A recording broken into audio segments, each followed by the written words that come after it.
انہیں دروازہ نظر تو آیا لیکن دروازہ اندر سے بند تھا، ادھر سے جانے کی کوئی ترکیب نہیں نظر آئی، ادھر سے جانا ان کے لیے مشکل ہوا، تو پھر انہوں نے دوسرا راستہ ڈھونڈا اور یہ نہر کا راستہ نظر آ گیا۔ اور ایک دوسرا جواب یہ ہے کہ باغ کا دروازہ تو تھا لیکن یہ اس قدر بے چین و بے قرار تھے اور سرکار کی تلاش و جستجو میں اس قدر وہ بے قرار تھے کہ آپ کو وہ دروازہ نظر ہی نہیں آیا۔ دروازہ نظر نہیں آیا تو جو نظر آیا اسی سے سرکار کی بارگاہ میں حاضر ہونے کی کوشش کی اور کامیاب بھی ہوئے، سرکار کی بارگاہ میں پہنچ بھی گئے۔ قال ما شانک، اللہ کے رسول صلی اللہ علیہ وسلم نے فرمایا ما شانک، ابو ہریرہ تیرا کیا حال ہے، یہ کس طرح سے تم باغ کے اندر آئے؟ قلت، میں نے عرض کیا کنت بین اظہرنا فقمت فابطأت علینا، یا رسول اللہ آپ ہمارے درمیان تشریف فرما تھے، آپ اٹھے اور ہمارے پاس واپس تشریف لانے میں آپ نے تاخیر کی، فخشینا ان تقطع دوننا، تو ہمیں خطرہ ہوا، ہمیں اندیشہ ہوا کہ کہیں آپ کو ہمارے پیچھے کوئی تکلیف نہ پہنچا دی جائے، آپ کو ہم سے الگ نہ کر دیا جائے، ففزعنا، تو ہم گھبرا گئے، وکنت اول من فزع، تو میں پہلا گھبرانے والا تھا یا رسول اللہ، جو گھبرائے تو سب سے پہلا گھبرانے والا میں ہی تھا۔ فأتيت هذا الحائط، تو میں اس باغ کے پاس آیا، فاحتفظت كما يحتفظ الثعلب، تو میں سکڑ گیا، سمٹ گیا جیسے لومڑی سمٹ جاتی ہے، سکڑ جاتی ہے اپنے سوراخ میں داخل ہونے کے وقت، یعنی جب لومڑی کو اپنے سوراخ میں داخل ہونا ہوتا ہے تو جس طرح سے وہ سکڑ کر کے اپنے چھوٹے سے سوراخ میں داخل ہو جاتی ہے، اندر کشادہ اس کا گھر ہوتا ہے، اسی طرح سے میں سکڑ کر کے اس نہر سے داخل ہو کر کے اندر باغ میں آ گیا۔ وَهَؤُلَاءِ النَّاسُ وَرَائِي، اور وہ لوگ میرے پیچھے ہیں، یعنی آپ کی مجلس میں جو اور حضرات تشریف فرماتے وہ سب میرے پیچھے ہیں۔ وقال یا ابا ہریرہ، سرکار نے ارشاد فرمایا ابو ہریرہ، وَأَعْطَانِي نَعْلَيْهِ، اور سرکار نے مجھے اپنی نالین عطا فرما دی، یعنی اپنی دونوں نالین، دونوں جوتیاں دے دی۔ فقال، اور فرمایا اذهب بنعلی ہاتین، میری ان دو جوتیوں کو لے کر جاؤ، میرے ان نالین کو لے کر جاؤ۔ فمن لقیک من وراء هذا الحائط، تو اس دیوار کے پیچھے جو شخص تم سے ملے، فمن لقیک من وراء هذا الحائط، تو اس دیوار کے پیچھے یعنی اس دیوار کے باہر تم سے جو شخص ملے، یشہد ان لا الہ الا اللہ، اس حال میں کہ وہ اس بات کی گواہی دیتا ہو کہ اللہ کے سوا کوئی معبود نہیں ہے، مستیقنا بہا قلبہ، اور اس شہادت کے ساتھ اس کا دل مطمئن ہو، فبشرہ بالجنہ، اسے تم جنت کی خوشخبری سنا دو، یعنی یہ جوتیاں لے کر کے باغ سے باہر جاؤ اور جو شخص بھی ملے کلمہ پڑھتا ہو اور اس کا دل اس پر یقین رکھتا ہو، اسے تم جنت کی خوشخبری سنا دو۔ فَكَانَ أَوَّلُ مَنْ لَقِيتُ عُمَرَ، تو پہلے جو شخص جن سے میری ملاقات ہوئی وہ عمر تھے۔ فَكَانَ أَوَّلُ مَنْ لَقِيتُ، پہلے وہ شخص جن سے میں ملا وہ عمر تھے۔ فقال ما هاتان النعلان، انہوں نے خود ہی پوچھا یہ نالین کیا ہے، کہاں لے کے جا رہے ہو ہاتھ میں اٹھائے ہوئے، یا ان نالین کی حقیقت کیا ہے، کیوں ہاتھ میں لیے جا رہے ہو؟ یا ابا ہریرہ، اے ابو ہریرہ، قلت، میں نے عرض کیا ہاتان نعلا رسول اللہ صلی اللہ علیہ وسلم، یہ دونوں اللہ کے رسول صلی اللہ علیہ وسلم کے نالین ہیں، یہ حضور کی جوتیاں ہیں۔ بعثنی بہما، سرکار نے مجھے یہ جوتیاں دے کر کے بھیجا ہے۔ من لقیتو یشہد ان لا الہ الا اللہ مستیقنا بہا قلبہ، کہ میں جس شخص سے ملوں اس حال میں کہ وہ گواہی دے رہا ہو کہ اللہ کے سوا کوئی معبود نہیں ہے، اور اس کا دل اس شہادت کے ساتھ مطمئن ہو، اس کا دل اس شہادت پر یقین رکھتا ہو، بشرتہ بالجنہ، اسے میں جنت کی خوشخبری سنا دوں، اس لیے میں لے کر کے جا رہا ہوں۔ اتنا سننا تھا، یہاں تو اتنا ہی ذکر ہے، آگے ہے فضرب عمر بین ثدییہ، تو عمر نے میرے سینے کے درمیان مارا۔ صدیوں کا معنی ہوتا پستان، صدییہ کا معنی ہوا میرے دونوں پستان کے درمیان۔ اب یہ ایک الگ مسئلہ ہے کہ صدیوں کا اطلاق مرد کے لیے ہوتا ہے یا نہیں ہوتا ہے۔ راجح یہی ہے کہ اس کا اطلاق عورت کے لیے ہوتا ہے، لیکن بہت سے مقامات پر مردوں کے لیے بھی اس کا اطلاق ہوا ہے، یہاں بھی اطلاق ہوا ہے۔ تو اگر نہیں ہوتا ہے یہ مان کے چلے، یہ پھر مجازن ہوگا، اور مراد کیا ہے؟ سینے میں۔ فضرب عمر بین ثدییہ، تو عمر نے میرے سینے کے درمیان ضرب لگائی، مارا، اتنی تیز مارا، فخررت لاستی، میں اپنی سرین کے بل گر گیا۔ اب یہاں یہ لگتا ہے کہ انہوں نے یہ سن کر کے فوراً مار دیا، لیکن مرقات المفاتیح وغیرہ میں اس بات کی وضاحت ہے کہ یہ سن کر کے حضرت عمر نے فرمایا ارجع، واپس چلو۔ واپس لے جانے کا ان کا مقصد یہ تھا تاکہ سرکار کی بارگاہ میں مراجعات کریں، تبادلہ خیال کر لیں۔ اگر سرکار میری بات سننے کے بعد بھی کہتے ہیں نہیں اسے جا کر کے لوگوں کو سنا دو، تو جا کر کے سنا دیں گے، اور اگر کہتے نہیں رہنے دو تو اسے یہیں موقوف کر دیا جائے گا۔ تو یہ ان کی بات سن کر کے حضرت ابو حریرہ نے انکار کر دیا، اور سرکار کے حکم کے ظاہر کی وجہ سے اس کی وجہ آوری کے لیے وجد ہو گئے۔ یا انہوں نے یہ فرمایا کہ اللہ کے رسول نے جو مجھے حکم دیا ہے اور نشانی کے طور پر اپنی جوتیاں مجھے عطا فرمائی ہیں، تو میں تو ضرور جاؤں گا اعلان کرنے کے لیے۔ تو جب انہوں نے انکار کیا اور نہیں مانے، اور حضرت عمر نے یہ سمجھ لیا کہ اس طرح سے نہیں مانیں گے اور جا کر کے اعلان کریں گے، لوگوں کو بتائیں گے، فضرب عمر بین ثدییہ، تو حضرت عمر نے حضرت ابو ہریرہ کے سینے کے درمیان ضرب لگائی، اور وہ سرین کے بل گر گئے، جس کا یہاں بیان کیا ہوا۔ فقال ارجع یا ابا ہریرہ، مارنے کے بعد پھر کہا ابو ہریرہ واپس چلو۔ فرجعت الى رسول اللہ صلی اللہ علیہ وسلم، حضرت ابو ہریرہ فرماتے ہیں تو میں اللہ کے رسول صلی اللہ علیہ وسلم کی بارگاہ میں واپس لوٹا، یعنی اب آگے جانے کی ہمت نہیں ہوئی، اس لیے کہ ابھی ایک بار نہیں مانا تھا، ایک گھوسا لگا دیا اور گر گئے، اب اگر پھر نہیں مانتے ہیں اور جاتے ہیں تو جانے پھر کیا کریں گے، اس لیے سرکار کی بارگاہ میں واپس لوٹ گئے۔ فرماتے ہیں فاجحشت فی البکاء، تو میں نے اللہ کے رسول صلی اللہ علیہ وسلم سے رو کر کے فریاد کی، یعنی روتے ہوئے میں نے پورا واقعہ سرکار کی بارگاہ میں بیان کیا۔ وَرَكِبَنِي عُمَرُ، اور عمر مجھ پر سوار ہو گئے، مطلب کیا سوار ہو گئے، یعنی ان کا خوف میرے اوپر طاری ہو گیا اور وہ میرے پیچھے پیچھے آ گئے۔ وَإِذَا هُوَ عَلَىٰ أَثَرِي، اور میں نے دیکھا وہ میرے پیچھے ہیں۔ فقال رسول اللہ صلی اللہ علیہ وسلم ما لك یا ابا ہریرہ، واللہ کے رسول صلی اللہ علیہ وسلم نے ارشاد فرمایا ابو ہریرہ کیا بات ہے؟ قلت، میں نے عرض کیا لقیت عمر فاخبرته بالذی بعثنی بہ، میں نے عمر سے ملاقات کی اور انہیں اس چیز کی خبر دی جس کے ساتھ آپ نے مجھے بھیجا تھا۔ فضرب بین ثدییہ ضربۃ خررت لاستی، تو انہوں نے میرے سینے کے درمیان ایسی ضرب لگائی کہ میں سرین کے بل گر گیا۔ فقال ارجع، اور فرمایا واپس چلو۔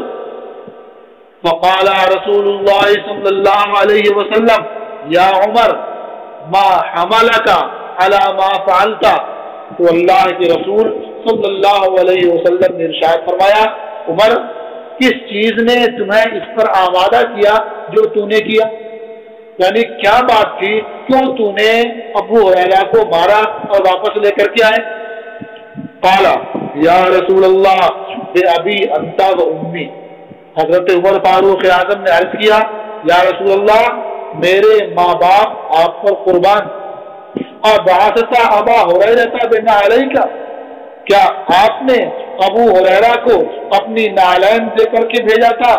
من لقی یشہد ان لا الہ الا اللہ مستيقنا بها قلبه بشره بالجنہ، کہ جس سے ابو ہریرہ کی ملاقات ہو اور وہ گواہی دے رہا ہو کہ اللہ کے سوا کوئی معبود نہیں ہے، اس کا دل اس شہادت سے مطمئن ہو، اس پر یقین رکھتا ہو، تو یہ اس شخص کو جنت کی خوشخبری سنا دے۔ قال نعم، سرکار نے فرمایا ہاں میں نے اس پیغام کے ساتھ بھیجا تھا۔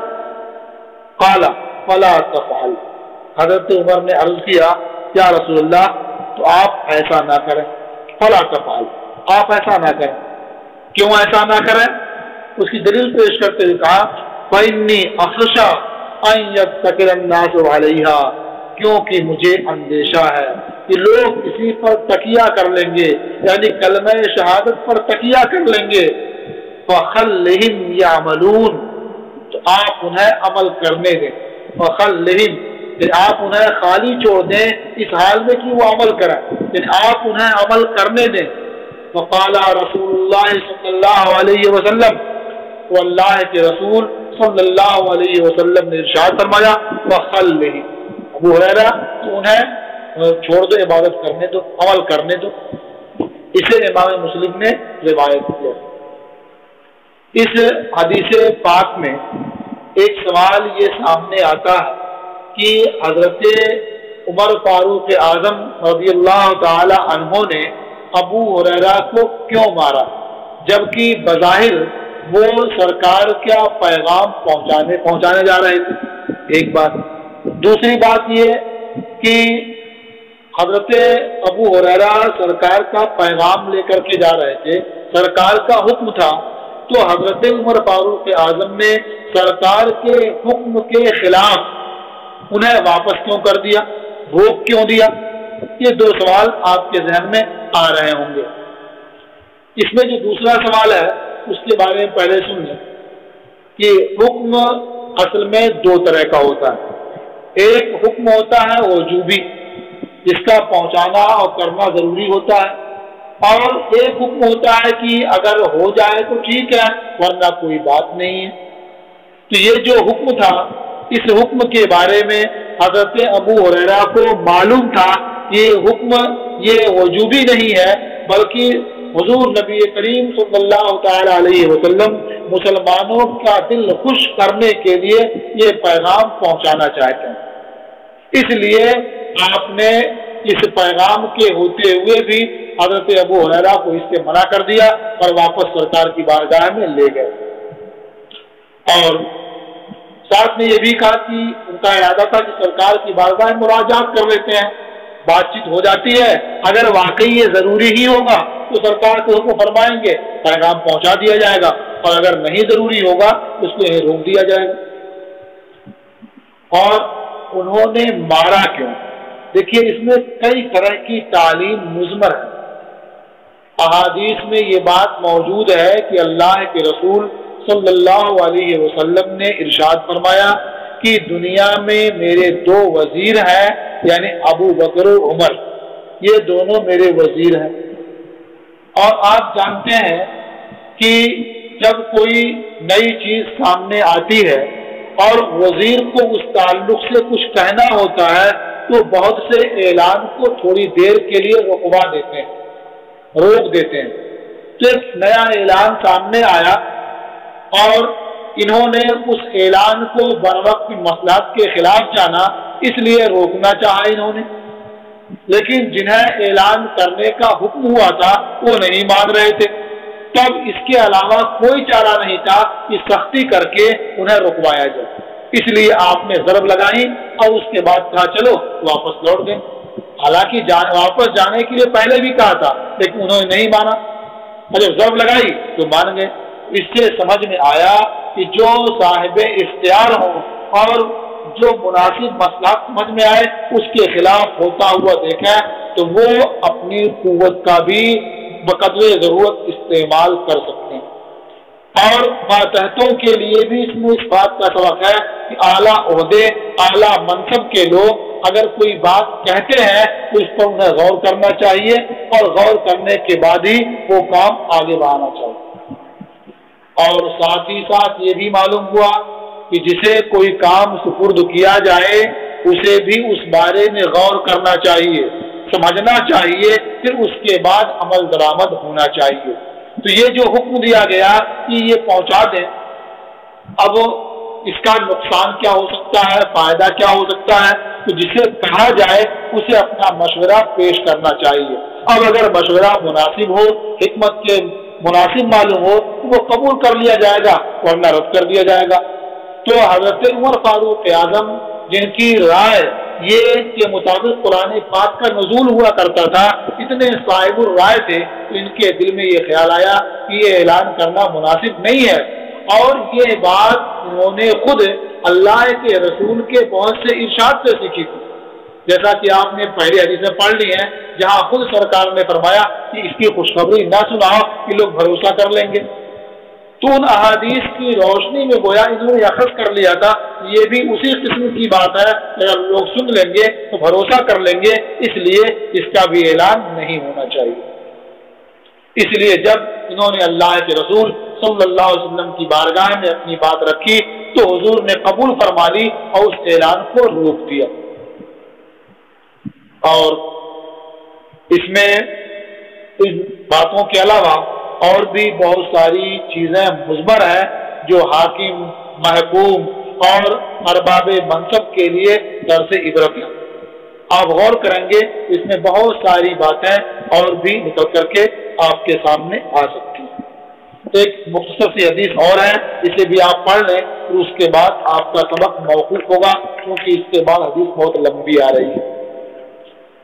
وعن معاذ بن جبل قال، اور حضرت معاذ ابن جبل سے روایت ہے، انہوں نے فرمایا قال علی رسول اللہ صلی اللہ علیہ وسلم مفاتیح الجنت شہادت لا الہ الا اللہ۔ اللہ کے رسول صلی اللہ علیہ وسلم نے مجھ سے ارشاد فرمایا کہ جنت کی کنجیاں اس بات کی شہادت دینا ہے کہ اللہ کے سوا کوئی معبود نہیں ہے۔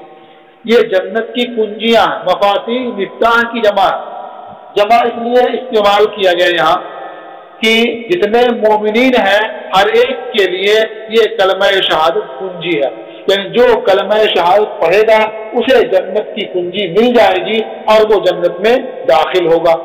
اب یہ اور بات ہے کہ اگر اس کے تمام تقاضوں پر عمل کرے گا تو اس کے لیے دخول اولی ہو سکتا ہے، وہ بغیر حساب و کتاب کے بھی جا سکتا ہے، لا حساب و کتاب کے بعد فوراً جا سکتا ہے، اور جس کے نامہ اعمال میں بہت سارے گناہ بھی ہوں گے تو وہ بھی جائے گا لیکن وہ ذرا دیر میں جائے گا۔ تو معلوم ہوا کہ جتنے مومنین ہیں ان سب کے لیے یہ کلمہ شہادت جنت کی کنجی ہے، اس لیے فرمایا مفاتیح الجنہ، جنت کی کنجیاں یہ لا الہ الا اللہ کی شہادت دینا۔ اور اس لحاظ سے بھی کہا مفاتیح کہ جنت ایک نہیں متعدد ہے، درجات اس کے الگ ہیں، طبقات اس کے الگ الگ ہیں، تو ایک بندے کو کئی طرح کی نعمتیں کئی طرح کے طبقے میں رسائی ہو سکتی ہے، اسے جگہ مل سکتی ہے، تو اس کے لیے یہ الگ الگ جگہ جانے کے لیے یہ کنجیاں یا مفاتیح جمع کا استعمال کیا گیا ہے، اس کی عظمت کے پیش نظر کنجی تو ایک ہی ہے، لیکن یہ جو کہ جنت کی کنجی ہے اس عظمت کے پیش نظر جمع کا استعمال کیا گیا ہے۔ تو جنت کی کنجیاں اس بات کی شہادت دینا ہے کہ اللہ کے سوا کوئی معبود نہیں ہے۔ رواہ احمد، اسے امام احمد نے روایت کیا۔ بس، السلام علیکم ورحمۃ اللہ تعالی وبرکاتہ۔